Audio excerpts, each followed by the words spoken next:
ভাবিনি ভাবে জুবিন্দায় চলে যাবে। আসামের গর্ব ছিল, সবাইকে কাঁদিয়ে গেল।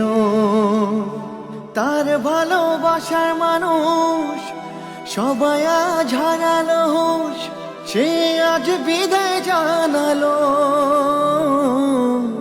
তোমার সুরে তোমার স্মৃতি, তোমার সুরে তোমার স্মৃতি অমর রাখতে চাই।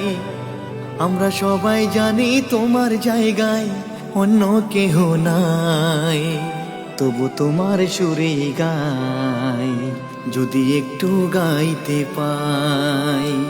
তবু তোমার সুরে গাই যদি একটু গাইতে পাই।